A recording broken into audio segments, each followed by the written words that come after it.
everybody. This is going to be a great conversation. I'm joined by Gregor Fuschenegger from Austria, and he's working on a dissertation or a PhD or something like this. And he's asked me to answer some questions about teaching, about improvisation, technology, and related questions. They sound like really great questions. I'm looking forward to having this conversation. Would love to ask you, Gregor, if you don't mind just sharing the questions on the screen so we can see what we're going to be looking at here. Yeah, sure. Just gonna open it. All right. So why Let's is it see. why is it important to teach improvisation from the beginning? That's a good question. What technical tools do I currently use? Um, yeah, I feel strongly about a lot of this, the tools and the technology that we can use. And how can we use today's technology for practice? Great question. Um, where do I see further developments for instrumental teaching in the future? Great question. Do I see disadvantages in using current technologies? For sure. And what are my hopes for instrumental teaching? These are great questions, actually. It's great stuff. Well, great. Maybe we'll take down the screen share, and we'll jump into this first question. Why is it important to teach improvisation from the beginning? Um, so many ways that I think. Are you able to pull depth to take away? Yeah, there we go. Um, Yeah. so many great reasons to teach improvisation from the beginning. I guess what I would say is that I've heard a lot of teachers say over time that one must teach fundamentals first. They must teach technique first, and once those fundamentals have been taught, then you can teach improvisation. And so it's a really I would start with that assumption, which I think is a flawed assumption, because I think the reason we're in the position we're in now is because of that assumption. And it's like a never ending thing. Because if you're like, well, first you have to learn finger placement in the left hand and you have to learn bow technique before you can learn improvisation, it's like that never ends. You could always say, well, but you got to get to book 3, or no, really, you should get to book 6 or book 8. And then by the time, if a kid starts playing when they're 5 years old, and then by the time they're 9 or 10 or 12 or 14, they're already probably feeling like anything that departs from these technical exercises they've been doing feels scary.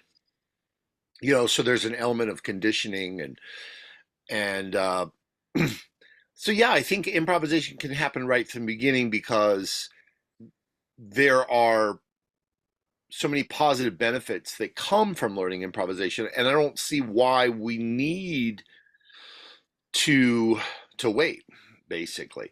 Now, I will say that there are different ways to teach improvisation, and this is part of the problem as well. So like a 5-year-old kid may be resistant to learning music theory. They may be not ready to learn note reading right away, or not be able to do it really well right away. So we don't want to necessarily teach improvisation in a way that requires note reading or requires knowledge of like quote unquote theory. There are other ways to teach improvisation. So a great analogy that I would give would be with the way that kids are encouraged to pick up drawing and coloring. Mm. A 3-year-old kid could be given finger paints and a piece of paper, and they could be shown what the paints do very quickly. Just put your fingers in the paints and smush them around on the paper, and the kid can figure it out. so so which is not to say that like you can't learn all those techniques of fine art too, right? Like you can learn techniques for drawing and perspective and color blending, but we don't need to teach kids that for them to start getting excited about it. So I think the same thing could be true of music. And I think Mm. it's up to us as teachers to find the ways to facilitate and encourage that improvisation. Now, I haven't necessarily totally answered your question, aside from saying that if you don't start them in the beginning, it's going to be harder to get them going later, right? But I think another reason, the benefits of improvisation, number one, I feel like it's just it just brings me a lot of satisfaction. I think it brings students a lot of satisfaction when they can make something that is their own. I really Mm. do believe that. And there's a lot of other parallels in life when a kid goes to class and they have to make something. They make a project, and then they take pride in that project that they designed, that they Yeah. have like a lot of creativity in. There's creativity in playing Twinkle Twinkle Little Star or the Tchaikovsky violin concerto. But I think there's a different level of creativity, and also there's a different kind of satisfaction that we get from creating our own composition in a way, or improvisation. Mm. So, and I wouldn't limit it to improvisation. I would say that composition or arranging music or any kind of creative musical process can be really valuable. I think kids like making recordings, like videos of themselves, and being able to hold those videos and witness those videos can be really powerful, can be really interesting and helpful for them. So number one, I think it's that satisfaction. Number two, and pride that comes with that, a sense of self, a sense of um and this expands our ability to have music be a powerful force in our own life for navigating the difficulties of life. You know, how Mm. many times have we as musicians noticed that our relationship with music helps us to get through other things in life, many types of things. I mean, Yeah. even this week, I've had that situation where something difficult was happening, um that was, with like family member, like there was things that happened that brought up a struggle or sadness or fears, and I found a refuge in being able to engage in a musical project. I found like an ability to process my feelings, an ability to somehow manage those difficulties that I was feeling by having this constant of the relationship with music and the soothing that it brings to me. Mm. And I think that all teachers would say that we want our students to have a lifelong relationship with music, or we hope that that could be possible for them in any way. And so I think improvisation makes that much more possible for them to have a longer term relationship with music. Because otherwise, like if the only way you can play music is an orchestra, it really relies on a lot of infrastructures, Yeah. and those infrastructures are not always easy to come by. But if you have a self-sustaining way to engage with music that doesn't require all of these outside infrastructures, it can be very useful. So I don't know. Do you have any follow-up questions on that? Um, Not really. I think you gave a very clear position from you now to this topic. Um, yeah, I mean, I made experiences my own. I can just what comes to my mind when you explain what you just did. I had a experience with a young student that I'm teaching. She's learning the violin now since a bit more than a year. And I started from scratch with her, like showing her how to hold the instrument, to play and plug empty strings. And I immediately started this approach. I didn't show her scores from the very beginning, but I told her, look, we can just try to stay in rhythm, like in a 4/4 beat, and you plug now. I plug empty strings with like the pinky finger. I play some patterns just in a 4/4 beat in a certain tempo, and then I play it, and then you repeat. You play that, and then we switch roles, and you give me an example, like you come up with something, and I repeat it. And so this way, I went from like posture to then holding the bow to do the same thing with empty strings with the bow. So I saw very great enthusiasm from all my students with who I made this approach. and I'm seeing they have a lot of fun doing it. They learn the basic technique of the instrument just on their instrument without any help of a like a school or a system that explains you page by page how to, I don't know, place first finger or second finger and so on.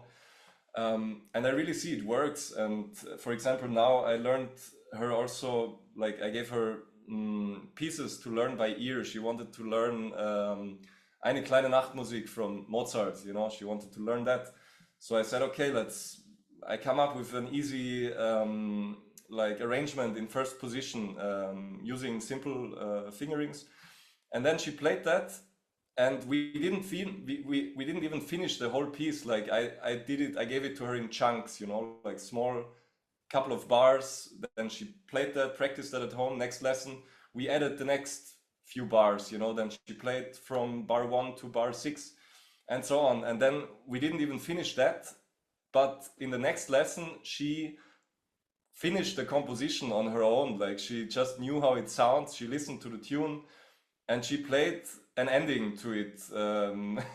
And that was such an amazing encounter for me, that she was really working, thinking on her own at home, how do I want to end this piece, you know, without any instruction. It just came from her own initiative. And I Wow. thought that was like super beautiful. Couldn't imagine any better result I could hope for in that regard. How old is the student? She's about 10 years old now. Yeah, Um, Actually, that just brings to mind so many other things about this question. I'm glad that you shared that story. Um, because one of the things that it brings to mind is that you know, you were integrating the use of, I guess, yeah, improvisation with bow technique, with left hand technique, as you pointed out, which is, it's so important to say that, like, they're not separate. They don't have to be separate. They can be taught together, and it can be more useful because, number one, it might be fun. It's like, instead of just like, let me show you how to hold the bow, which kind of sounds boring. It's like let's do yeah, this fun thing, and by the way, hold your bow like this. It's like, so that's one thing that came to mind. Second of all, just the way you described how you were providing a framework and a structure for her to succeed in that improvisational process, I think is very important. I mean, you described something like, hey, I'll pluck a note, then you pluck a note. Even within that, there's so much structure and clarity. Um, and this is a big part of what people miss. As I was kind of referencing earlier, they're like, well, we need to play over a chord progression, or we need to know theory or read. No, no. The structure you provided is perfect. I pluck a note, you pluck a note, right? And there's mm, another part of that that I think is really important. So the clarity of the structure is important. And the second part that's super important is that the direction you give the student is something completely within their ability. Completely within their ability. It requires no more learning. They didn't have to learn yeah, a scale. They didn't have to learn a chord. They didn't have to learn a new technique. I mean, they learned to hold the bow, but I mean, it's not, it was, they could do it. Even if they held the bow wrong, they could still do the exercise. The third thing about it that I usually share with, like, how to succeed with improvisation. First, it's the clarity of the structure. Second of all, within the student's ability, there's a couple of other things that sometimes arise for some people, but it sounds like it was a non-issue for your student, which kind of proves the point that we only learn to be afraid later in life, or it at least supports um, mm, that idea. Um, because a lot of times people, we can give them clarity and structure, We can tell them to do something that's within their comfort zone, but they still feel afraid. And usually that's because they're afraid of making something sound quote unquote bad. So Yeah. but we want to take the idea of making something good or bad. We want to take this completely out of the exercise. Like the goal is not to make something sound good. The goal is just to make something. And if we can, and so some people struggle with that. I think some teachers struggle with it because they feel it. They feel Mm. the anxiety, and they're not even comfortable necessarily modeling to a student, what it might sound like to play something that doesn't sound, quote unquote good. Like if I was modeling for a student, I might say, "Hey, play six pizzicato notes." Right? That doesn't sound refined, but that's not the point. So if a teacher can model that, then the student can hear that and be like, "Oh, I can do that," right? Instead of having that anxiety. But Yeah. a couple other things that I forgot to mention though about why I think there's value in improvisation for students. Um, I mean, I this is a little bit redundant, but there's this idea of social emotional learning. And so I was talking about kind of the therapeutic benefits, but I would say that for many students, they can have emotional benefits of doing creative work on their instrument, separate Mm. from trying to meet a standard. Meeting a standard of like the Tchaikovsky violin concerto or the Rococo variations for cellists. Why do we want to always be telling a student, showing them that they're either measuring up to a standard or not measuring up to a standard? The standard is Hillary Hahn. I mean, who can measure up to that? You know what I mean? Which it's great to pursue that, but it's also great to have this other thing where you get to define your own standard and nobody sounds like you. So whatever you do, it's going to be great. I Yeah. think so. And by the way, kids can do improvisation together in groups. And so there is a social dynamic of that that's very special, much like playing any chamber music, but it Yeah. requires a less of a bar to get to. So if you had two of your students, you could have them engage in these processes, the same structures you were engaging with your student, Mm. and then you could have them create new structures. They get to actually engage in making variations on the structure. So your first structure was, I play a note, then you play a note. I play a note, then you play a note. Well, then you could say to your student, how can we change the rules of this game?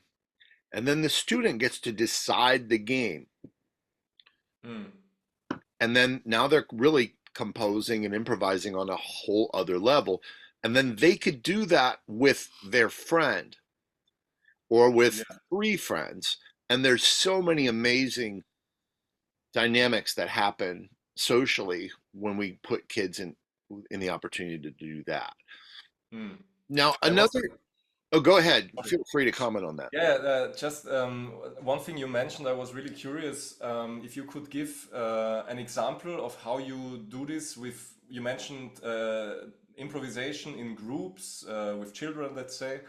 How would you approach an improv session where you hand over the task of improvising to the students? Like, I don't know, in one of your workshops, how would you approach this? Yeah, well, I'm glad you asked, and I do this all the time, and I do it with small groups, but also large groups, and it's so I'll explain it. Yeah, I mean, the example you gave again, I think is perfect, and I really like how you did it in your explanation. Um, you said that you came to your student and you said, okay, so we're gonna pluck these notes. And maybe even if you didn't say this, let's just say you did. I pluck one note, then you pluck a note, then I pluck a note, then you pluck a note. That is a structure, period. Like that is very clear. And if the child's like, what do you mean pluck a note? Then you can show them, well, you take your finger and you go like this. And if you hit two strings, it doesn't matter. That's it, right? So it's like I play a note, now she plays a note. Then I play a note, then she plays a note, then I play a note. And you can do that forever, Mm. right? So the next, so then you say to her and another student, you say, okay, you guys do it without me, and they'll be able to do it without you. And then Yeah. the next thing that you would say would be, does either of you have an idea about how we could change the rules of this game? And there are so many easy ways that the kids will come up with on their own, but if they don't, you Mm. can give them ideas. So, for Oh yeah. example, well, what if we each pluck two notes? Okay, great. So that's a variation on the structure. What if we each pluck a note? We have the choice between one or two notes.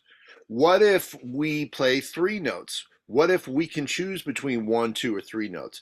What if I play a note and then you wait a longer time and then you Mm. play two notes? And then I wait and I play three notes and then you play four notes? What if Yeah. we get louder as we do it? What if we have an expression that we can say that is like, stop? And then whenever one of us says stop, I mean, does that answer your question? Yeah, yeah, I think so. One idea that again popped to my mind when you were talking about this now is that I think, also this is my this is are my thoughts on this topic. That I think in general in music education, there is maybe a little bit of a lack in bringing the students together to actually work on stuff together, that not only it's a relationship student teacher and I tell you something, you do it, but I would see so much benefit in encouraging the students in creative ways of learning from each other and supporting each other in the learning process by playing together, by improvising together, how you mentioned, to come up with actual ideas how to teach each other, and I'm just the observer of that. Maybe I just give hints like try that maybe. And what about this idea? Maybe you know maybe he just had a great idea and then explain this idea to your colleague. Like try to work it out. And yeah, like where that comes from, this thought is because when I studied in universities in Austria, I always got so much motivation from our group lessons, actually, where our teacher, we would meet once per week in the university and play for each other and then give feedback to each other. I got, I think, 10 times the motivation to keep on practicing and improving myself because I knew I have to show something to my, colleagues who are on a similar level like me. So I don't want to disappoint myself or them, and I want to give constructive feedback to them. So I need to listen also very carefully. I need to observe very, very detailed what they are doing and listen to it very carefully so that I can give feedback. So that would foster in the kids already the ability to give constructive feedback to each other, and to even get in the role of the teacher at a very early stage. I think this could be very, very beneficial for no matter what you learn, like it could even be not even an instrument, like take any field of yeah craftsmanship, you know. Well, well, if we think about the chamber music coaching, right? Like string quartet coaching, and string trio coaching or piano trio with violin and cello, right? These were some of the most important moments for me in my education. Playing in a string quartet because the Mm, bond that you create, right? And the lessons that I learned from my chamber music coaches about teamwork and communication and the importance of trying everyone's ideas, and I mean it was so important. Um, but also if we think about chamber music in the sense of like classical music, again, we can't escape the fact that within a string quartet you may have somebody who's like on a very higher level of ability to measure up to this standard that's been predefined of the Mozart piece or the Tchaikovsky piece, right? And somebody else who's a little less able to meet certain standards, right? So there is some hierarchy that occurs. There's some maybe embarrassment than some people feel, and like that Mm. they need to hide, or that their contribution is not as important, right? But I feel like in this creative, and maybe that's not always the case, but it sometimes is. But in this creative context, we can truly see each artist as being equal in value, and appreciating them for their difference of approach, Mm. because it's not about this set of standards. It's a different kind of standard where like if I ask you, well, who do you love, Herbie Hancock or Joni Mitchell? It's like, well, I love them both equally. The Yeah. question of comparing them as like, or putting them one up or one down, it can't even really be, there's no point to it, because they're so original, they're so much themselves. And so this is really valuable also in an orchestra. In a and in the United States, we have, classroom orchestras, like, for children that go to public schools. Mm. But when you have somebody sitting in the last chair in the second violins and the first chair in the first violins, there's going to be a gap in their engagement and in the pride and then all these kinds of things. But if we make more space and time for these creative activities, that last chair second violin player can feel as important, as respected, as valuable as the concertmaster, or even more so. And in Mm. fact, that was the experience that I had in my high school orchestra.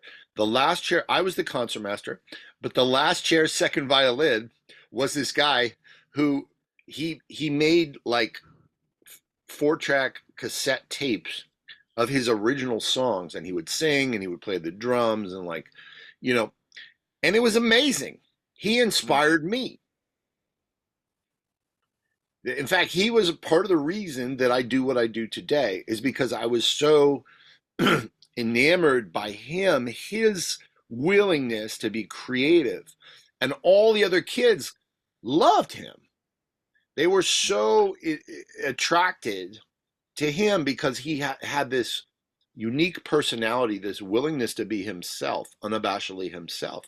And he was Mm. really an eccentric person, and we should all lean into our eccentricities, and we Mm. should Yeah. all be learning to appreciate our own eccentricities and celebrating our own eccentricities, rather than feeling ashamed that we're not meeting one standard.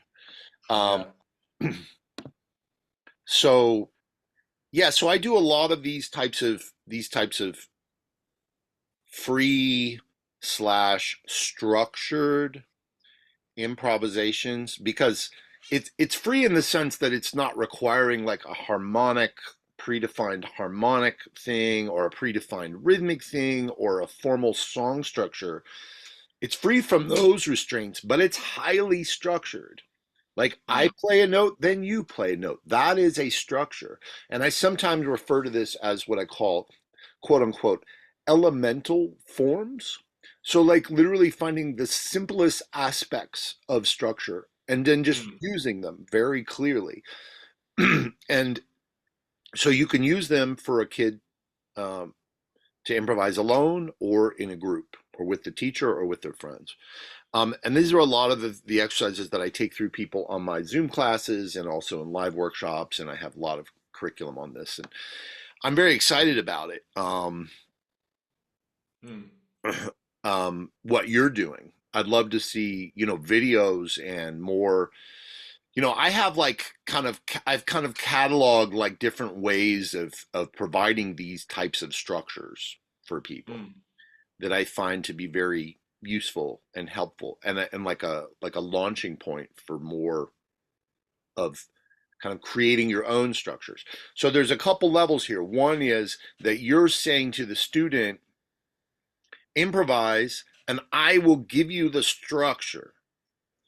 And then the next level is where you're saying, you decide the structure. Mm. Yeah. Yeah. And so however long it can take for you to give them structures, but sometimes it can be very quick.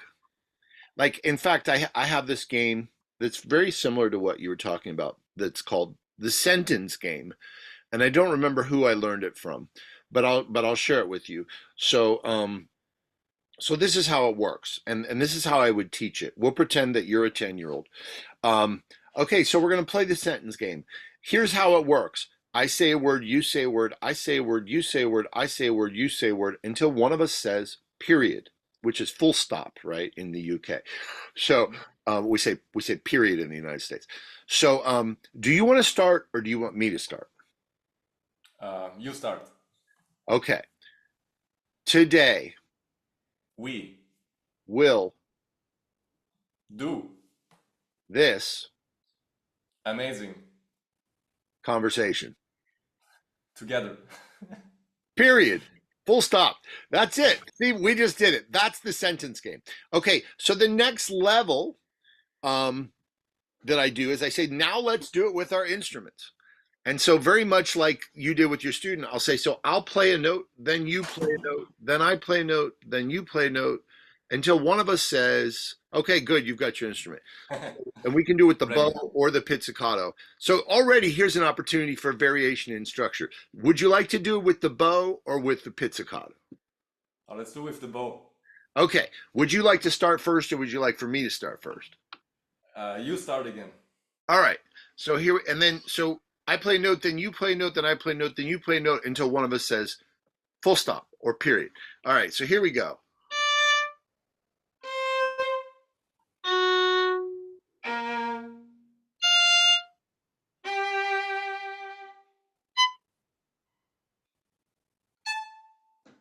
Period. Full stop. That's it. Okay. So, so now, at this point, I can either give the student more examples of structures and be like, okay, this time instead of saying full stop or period, one of us can say question mark to end the phrase, or I'll say let's play two notes each, or you play pizzicato and I play with the bow, or only on the G string, right? Like I might suggest like a couple more variations or two notes each, right? But then at some point, and maybe even right away, I will say, how would you imagine that we could change the rules? And usually a student is very quick to like have 1,000 ideas. Yeah. And we'll just keep doing these. We do 3 of them, we do 10 of them, we do 20 of them, we record them, we say, go share them with your parents. The videos that we made, wasn't that fun? Congratulations. You're really creative. It was great. You know, I could really hear your personality and I loved your ideas and I love how you expressed yourself through that. And you can have the kid can do it with the other. So you can use that if you want, Gregor. That's called the sentence game. It's an easy win every time. It's great. It's great. I love it. Yeah. Let me just make a short cut here because I don't know. We we could probably use another 40 minutes on the other topic about technology that also I'm researching about at the moment. Do you think we have still time to dive into a couple of these questions? Yeah, I'll make some more time for it. Yeah, no worries. That's Um, great. I just want to make one other point about the importance of teaching improvisation, um, which is that I think we've already alluded to that we're celebrating a student's um, their personal intuition, their the choices that they make that come from their unique values and interests, right? Mm, And this is really again, it's kind of it's celebrating the value of each individual, each person, and really propping them up and saying that regardless of how you meet some other standard, you are valued, and you have, and not only are you valued where you are right now, but you have this ability to develop your voice in such Mm. a highly unique way to further and further degrees until you're like Joni Mitchell or Herbie Hancock, and it's like this I think is also important for reasons of later on and talking about in the classroom and in the culture of music education, talking about diversity, equity, and inclusion, which in the United States, I mean, it may be spoken about differently in Austria or in Europe, but I know that in the United States, it's an important topic. And you know, I'm not like the greatest authority on it, but it's something that I'm intensely interested in.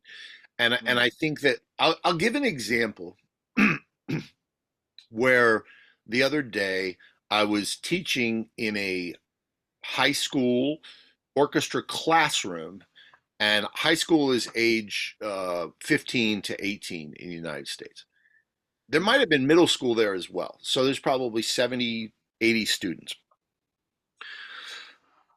And I have a sequence where I teach Pachelbel's canon, but then I teach it as a reggae style and as an Appalachian bluegrass style, and then as a bossa nova style, and then as a heavy metal style.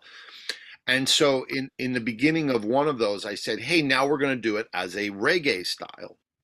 And so you can imagine that if Pachelbel lived in Jamaica, he might have used this approach instead of the Austrian or German or whatever he was. I don't even know if he was. Uh, and and I just said, because the music from Jamaica is just as important and just as meaningful and just as helpful and deep as the music from Germany. you know and I just feel like people need to hear that, and especially people that like people want to hear that their culture is meaningful. Mm.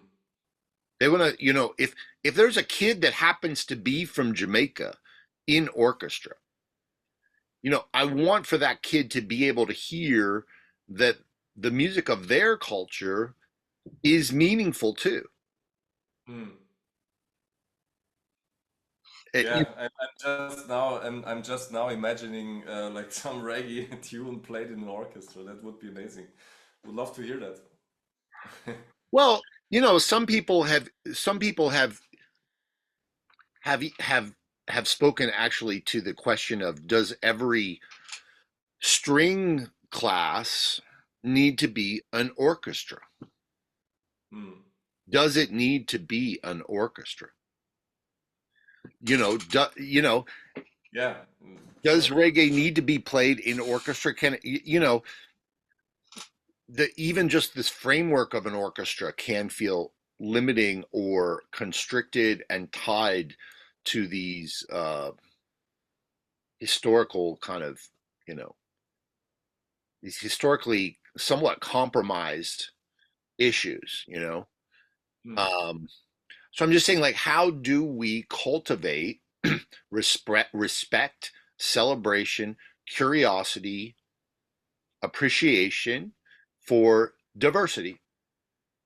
Not only in the cultural sense, but also at the individual level, every person. And I believe that improvisation can help to do this in a lot of ways. And some we've already discussed. It's like people have different kinds of quote unquote, let's say, abilities, right? Like not everybody has 5 fingers on their hand, right? Some Yeah. people's fingers are shorter, some people's fingers are longer. So the way I understand this is that it's differences in quote unquote ability, but we want to respect differences in ability. We also want to respect and celebrate different value systems, different ways of thinking about the world, different language, different ways of approaching everything. So I think like the ways in which the West has over time come to respect Eastern medicine, for example, could be, we could look at this in terms of what we're doing in music education as really branching out and seeing that, wait, there are frameworks and there are approaches um, to music that we can be more curious about. Mm. So anyway, so I think that's yet another reason why improvisation is important. Just respecting diversity, respecting that people have the ability to create music in so many different ways, and that it's a way through to respect the difference and the diversity of people. Yeah, Um, totally. so you're asking this next question. You're asking about technology for practice and technology for teaching, right? Yeah. Yeah. So I'll share a couple. I'll share a couple. This first one might kind of surprise you, but I think email is one of is an underutilized thing. That Are you on my email list by any chance? Do you get my emails? Yeah, I signed to one of your, I don't know if it's the only newsletter, but to one I'm subscribed, yeah. Yeah. So how long have you been subscribed to my newsletter? I don't know. I remember back in the time I contacted you like how many years ago? 4 years ago, I think it was my for my bachelor thesis. We had an interview once, and then I kind of stopped the subscription because I had to focus on so many things, and then now in my research, while getting now the materials together for my master thesis, I again subscribe to your newsletter. Yeah. And I found out about you in the initially through the Bulletproof Musician podcast, where I heard an interview with you and the creator of the website, Noah, is his name? Yeah. Still also subscribe to his newsletters. I think they're great. Yeah, so since that time, since I discovered this interview, I got really interested in your approach on teaching and how you provide materials online for students and how you connect to people with all over the world. Yeah, exactly. And so it's possible that like you reaching out to me for this interview in part was helped by the fact that you were getting emails from Noah, my friend Noah Kageyama, bulletproofmusician.com, that you got emails from Noah, and what was he doing though? He was teaching. He was saying, "Hey, if you're interested in improvisation, here's this guy, Christian Howes, who teaches about it, and here's an interview we did." And so, by virtue of that email that he sent you, you learned something, um, Exactly. Yeah. and then it connected you to me and my newsletters. I'm teaching in the. And the thing is that teaching and marketing, I believe, are very closely connected. And as teachers, we need to see that part of our role is enrolling people, motivating students, giving Mm. them inspiration, giving them accountability, being top of mind, being on their radar. So when you resubscribe to my newsletter, there's a chance that you got an email from me every day for a couple weeks at least. And that is a sequence of emails that is programmed. Anybody listening to this can go to christianhouse.com. You can subscribe for my email list. You get a bunch of free things right off the bat, and you get an email like every day or every other day from me for weeks. And each email teaches you something. It either teaches you something in the email and or it sends you to a video or a conversation or a blog post or whatever. But it's Mm. all ways to teach. These are all ways to teach. The more ways we can show up for people, not only to provide them information through reading, through information through listening, information through playing along on a play along video.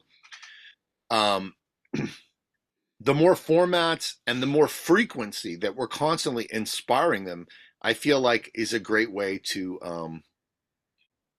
help them to learn, but it's also a way to do it at scale. So I teach 100,000 people every month. That's crazy. I I mean, mean, it sounds crazy. Yeah. yeah, and there's different levels of engagement. So, so there's 10,000 people on my newsletter who get, these emails from me that teach them in various capacities. But then there's usually, 100,000 views on my YouTube channel. Mm. And there's over 1,000 videos on my YouTube channel, and most of them are teaching videos. Most of Yeah. them are teaching videos. Um, and then on social media, a lot of times I'm doing some teaching as well, you know. Um, Mm. and then I have people that are enrolled in like this level of, maybe it's private lessons, or they're in my group classes, or they're in, different levels. So even for you who were not like enrolled in my studio, you're still getting some teaching from me, just through the newsletter. So I would Yeah. say people should create email drip sequences. And there are fancy ways to do this with automation, but you can also do it in simpler ways. Like you can have um, a Google Doc, or actually, what a great technique is to use email signatures. Oh, okay. So in your email program, you have a signature. Most people have a signature that says like Gregor and then your website, and that's your signature. Well, I have signatures that are 3 pages long. It's just an email. It's any email that you have to send more than once, but you can save it in a signature, and you can probably have 50 signatures.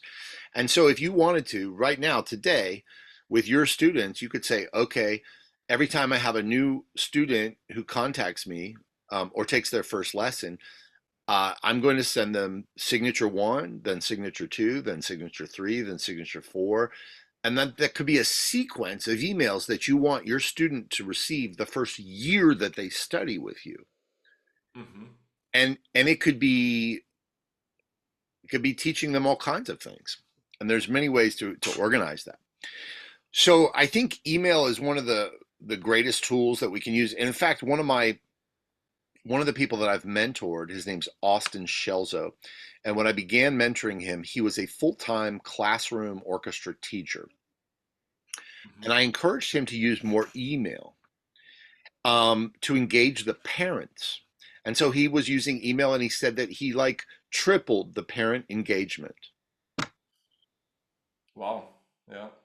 And it's like, because this is an issue for many teachers, is that like that parents need to be educated too, but you don't have the time to do that, do you?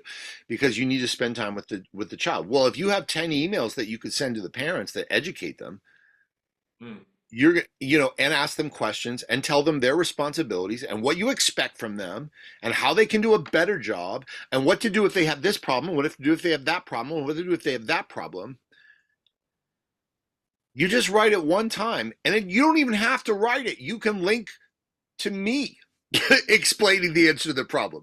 You can link to some other teacher who has answered the question, Mm. right? And now you're educating every parent, you personally, Gregor, every parent of every student you have for the rest of your life. You can say, here you go. One click, you're That's done. amazing. How many of these signatures can you save at once in your Gmail, let's say? I'm using Gmail. I don't know. I don't use Gmail, but I mean, I know that it's an option, and I'm sure you could figure it out. I use like a fancy like software to do all these things now. Okay, but okay. but I have used signatures before, and it's just the point that like you can do everything with Google Docs, with email signatures, and with YouTube, all of which are free. I mean, Yeah. you can do so much by making YouTube videos. The same thing that I'm saying, like whether you're teaching all these things in email, you can teach all the same things. It could be in a blog post, and you could just send people to, Here's a blog post about this. Here's a blog post about that. Here's a blog post about this. Here's a blog post about that. You could have Mm.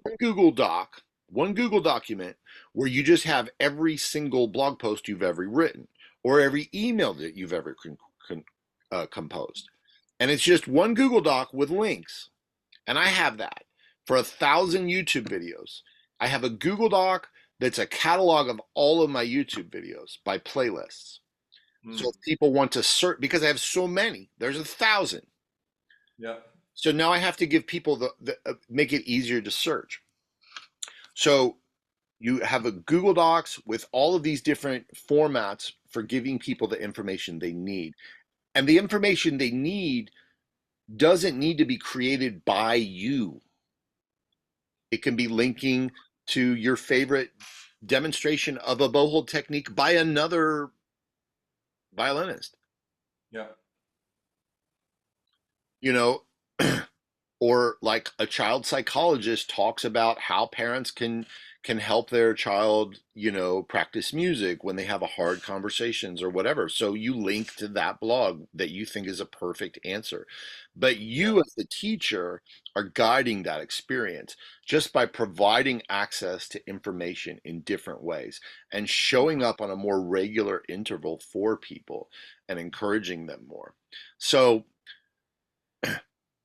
Yeah, that's really amazing. I didn't know about that possibility in the with the signatures. That's really great. Yeah, great tool to use. So there so you answered already the two questions here because one, which technical tool you were talking about, email, and then are there ways to use these tools better in that sense? Yes, I was using email, but not in that way so far. Yeah. Yeah, so like we're providing information to people either in text or audio or video form, right? And we want to Mm. be able to get it to them easily. And we want to show up for them constantly and personalize that experience, but saving time for ourselves. And this Yeah. is how I teach 100,000 people a month. But it's also like during the pandemic, like Mexico did it right. They taught their children in the entire country using television. Hmm. And it's like, I mean, I'm sure there were problems, but the point is, there's so much education that can happen for people if with YouTube. Yeah, totally. And sometimes they need a little bit of personalization, they need a little bit of feedback, but we can do this inside of a Facebook group. Mm. I use a Facebook group for my private members in my practice community where you have just one post. Under your post, it's a comments from me, comment from you, comment from me, comment from you, comment from me, comment from you.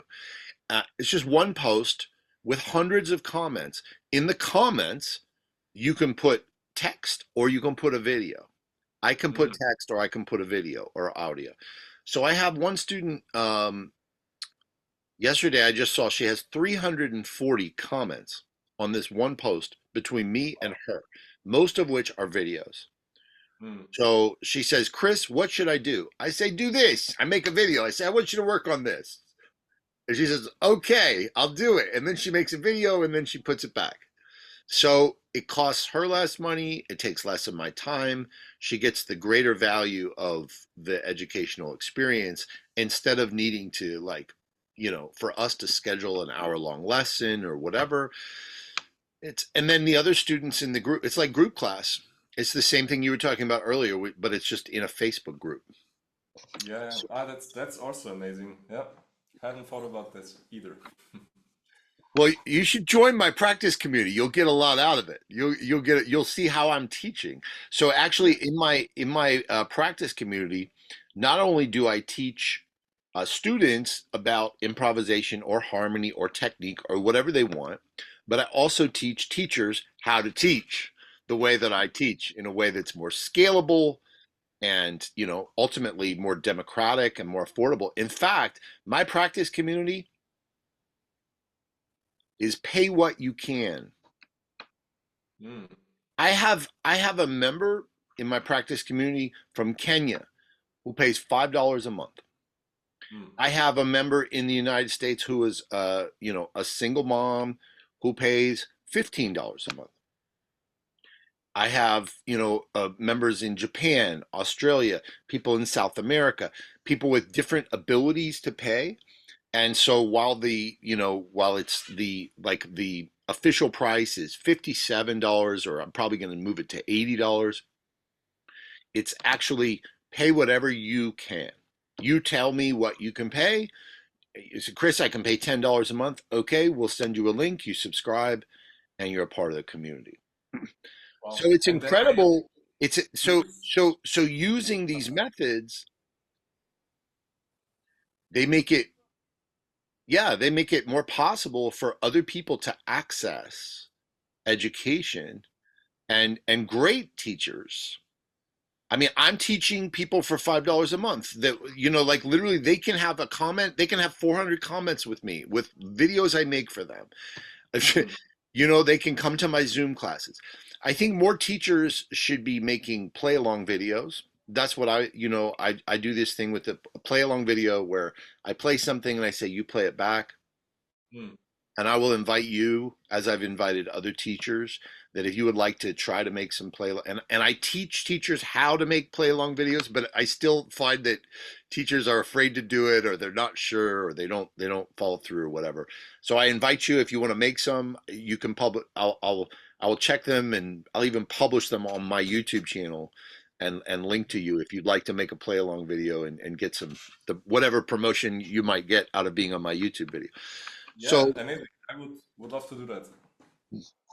yeah, but you can join my Zoom community and you can learn how to teach from me, and it's like even some of the things that I just explained, you're like, oh wow, you instantly see how that could benefit you as a teacher. But if you come into the community, you'll see it even more closely. Like, oh, it looks like this, it looks like this. Here's how it worked, whatever. Yeah, Um, that's really great. I think more people can collaborate, more teachers can collaborate, like in the ways that like Noah Kageyama and I have collaborated, for example. Mm, The collaboration, for example, I have brought Noah to speak for my students. He's brought me to speak for his students. We also have cross promoted each other, as you mentioned, right? mm, Um, I created trainings that he's used in some of his courses and vice versa, these kinds of things. And which goes back earlier to the fact that as a teacher, we don't have to have all the answers. We just have to point people to the right answers. A yeah, lot of times, pointing a student to a video from another teacher, it's a really valuable thing that you can do for that student. I mean, for you to point that student to the resource that's going to help them, you're the one that did that. you, you know, yeah, and so more teachers can do that. So those are some of the tools that I recommend. I think just like with loop pedals, like a lot of times people ask me, "Oh, how do I use a loop pedal?" I will say there's like two buttons on a loop pedal, and literally I can teach you 90% of everything you need to know about looping in 30 seconds. When I teach someone to do a loop, I say, this is what I want you to do. You're going to press this button and this button, and it's going to look like this. I'm going to say press, but that would be when you would push your foot. So it'll be like this: press, press. And then you're hearing, that's it. Like that is the loop. I'm going to demonstrate it one more time. Press, press. And then you're going to hear the loop, dum, dum, dum, dum, right? yeah, That is 90% of everything that is required on the technological side of using a loop pedal. mm, Everything about looping is actually about learning to arrange. It's yeah, learning to arrange and compose. That's all that matters. So people they think they have a technology problem, but they don't.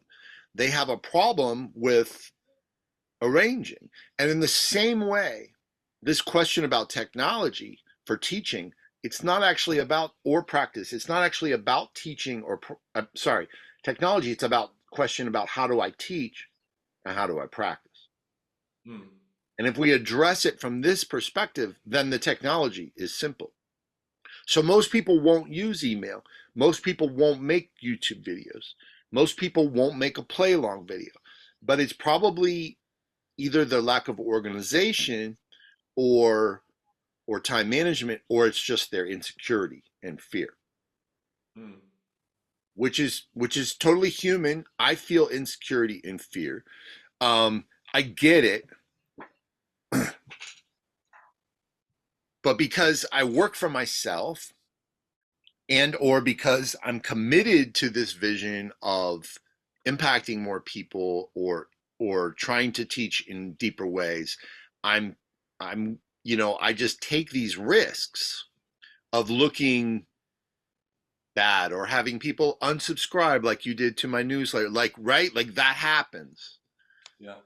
But that's what I feel like, well, that's what I have to be willing to do if I want to try to get these try these bolder things as a teacher, which in some ways goes back to the idea of improvisation and teaching improvisation, because when we're showing up for our students in a more vulnerable, messy way, I think it can feel scary for us, but hopefully the result is worth it. Hopefully they also learn that, well, my teacher's not perfect. He's this messy guy with part of his ceiling falling down who didn't shave today. But the point of teaching is that, like, he cares. He's Yeah. trying. And hopefully they can take that message. They can take that message. So I don't know. That would be probably how I would answer that. I mean, I'm probably just about out of time. So, but if you have any follow-up questions you'd like to ask, I'm happy to stay for another minute or two. Yeah, something just came to my mind now, which I think could be very valuable information for other music teachers like me who want to find new ways of, teaching using technology and using the tools that are out there, which are like giving us such a huge amount of possibilities nowadays to approach teaching. So I would be curious, like how much, if you would turn it down to, if you would say in percentage, how much percentage of your time do you spend teaching people online and creating videos for them versus teaching people live in workshops, in one-on-one lessons where they actually come to you in the practice room? So how does that look like for you at the moment? Yeah, so I have group classes on Zoom where my students are playing the whole time. They're muted on their side, right? So they're playing for like 90 minutes. So I have these big group Zoom group classes with Mm. very diverse students, but the way that I teach it is very unique. It's like a yoga class. So that I have like people that are the highest level professionals, like master's degree from Juilliard and like full time with the New York Metropolitan Orchestra, like next to self-taught players that just have been playing for 3 years in one class together.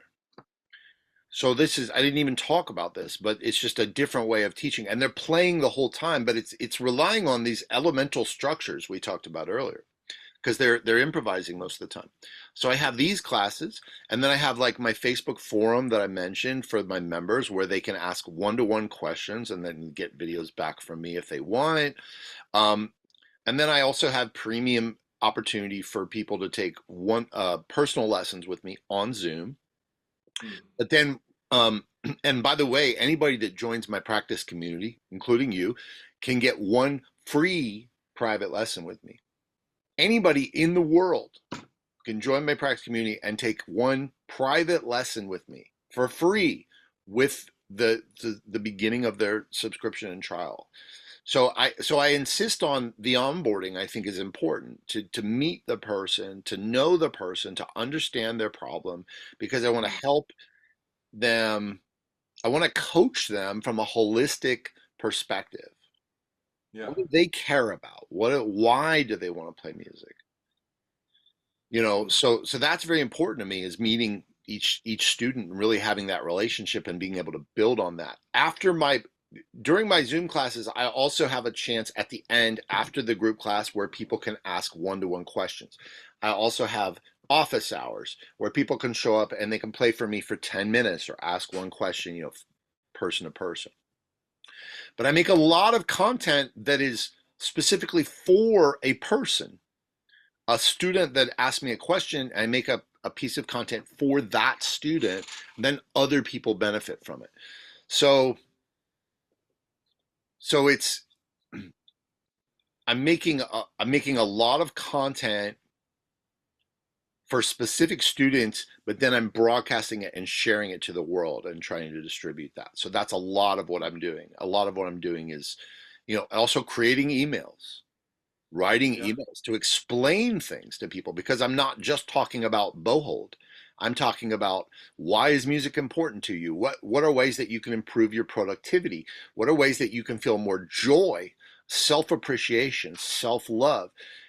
How can you make money?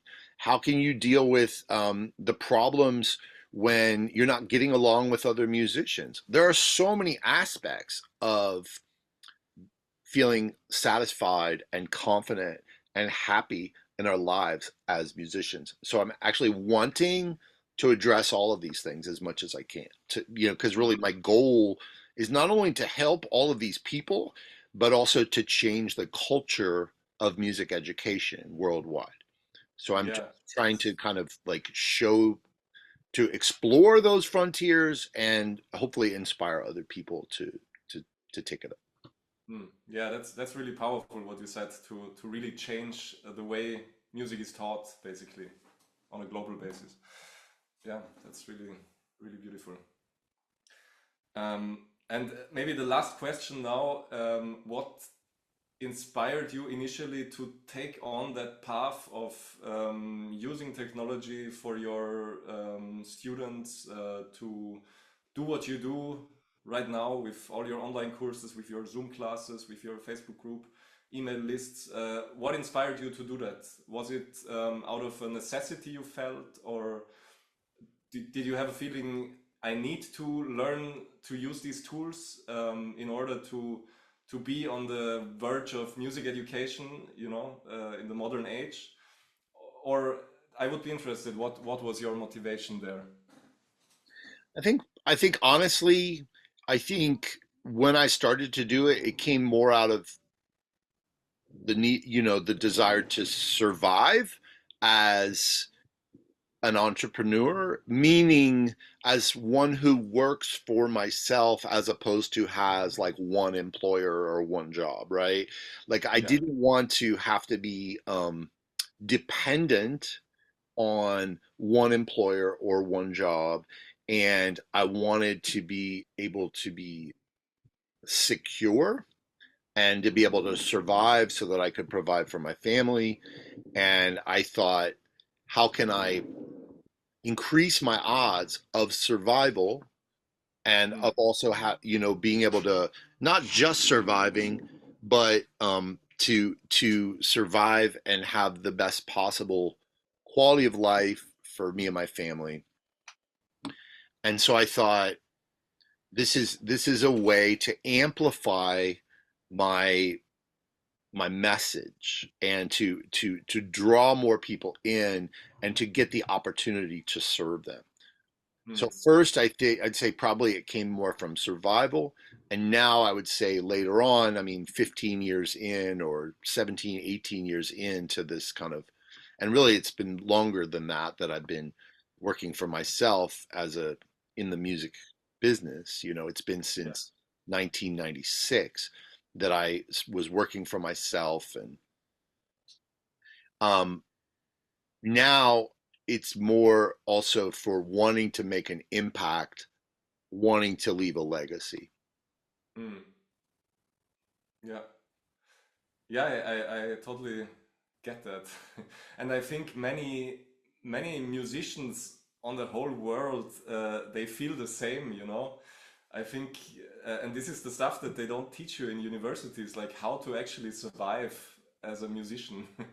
Like, imagine there would be classes in the university that teach you how to make a living from teaching music using the internet, getting your own following of students, how to make a YouTube channel, how to attract an audience, how to sell your courses to people, you know. I think this, like if this would happen, if this would become part of the curricula in the universities, like the lives of so many musicians would change because they would actually start making money from what they learned, you know, Right.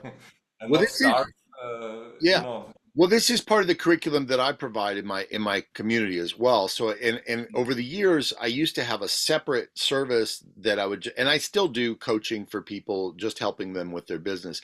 But in my practice community, like literally this Saturday, we're doing just a call where it's literally just a coaching call around business. Yeah. So my members, and not all of my members are making music for money though, or working for themselves. So, but the ones that are, and the ones that want my help with that, they show up and they can ask me questions about all those things, and I answer them for them. So, but yeah, I totally agree with you.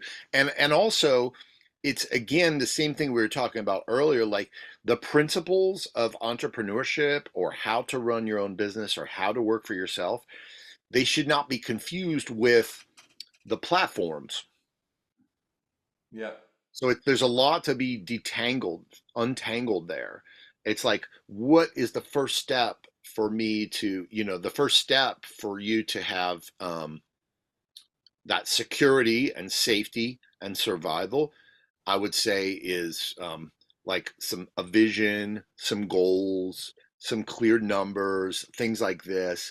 And then the next step is basically to do very basic, foundational, fundamental sales. It's just like offering direct one to one, like offering services to people in exchange for value and building off Mm. of that. And that's what I did from 1996. So, but a lot of people are really confused about this. We have a lot of contrary messages, and it's hard for a lot of reasons, to figure these things out.